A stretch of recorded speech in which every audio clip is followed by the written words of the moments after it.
I also have receipts and proof of, it was interesting when there's always been a plumbing problem here. And the tenant who lived upstairs that used to live there can attest to that. My neighbor that popped up my house. Yeah, that one. And so what I found it really interesting is that when the plumber was here and they were making it, like how, it was all backed up down there. It floods down there. My neighbor's side gets worse than mine. And so the landlord or the property managers messaged me saying, like, threatening me and how much they would charge me because all the tampons and stuff like that were in the plumbing. As I told the plumber that was here and my landlord, I have all this message.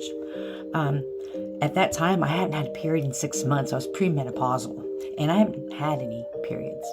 So I wasn't flushing things or putting things down there to purposely, So I know there's been a lot of tampering with my stuff here as well.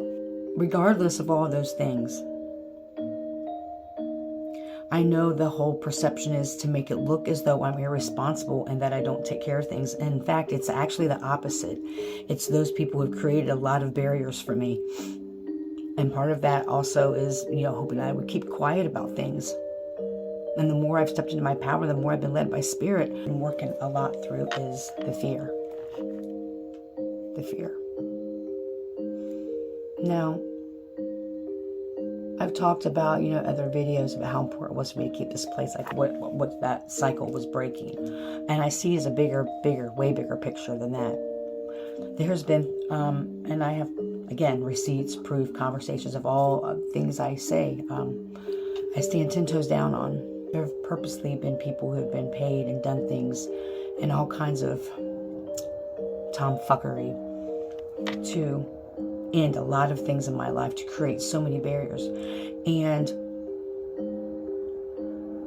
the biggest cycle I'm seeing for right now is that they want me to come back and ask for help. They want it to make it seem that I'm unstable and that I don't have it together and all that. And this is the most peaceful I've been. And you know why? Is because I cut all my family out, all my old friends out, all associates out for good reason. A lot of triangulation. Be mindful of that. I don't have a problem with not too many people. And if I do, you would know. And you do know. Whatever you say to people, it's not my problem. The stories you tell about me. Because what's hidden in the dark always comes to light. I don't care if me and my 2 cats have to live in my fucking car or wherever in a fucking tent. Because I have resources to get tents. I'm not going back. I'm not come crawling back.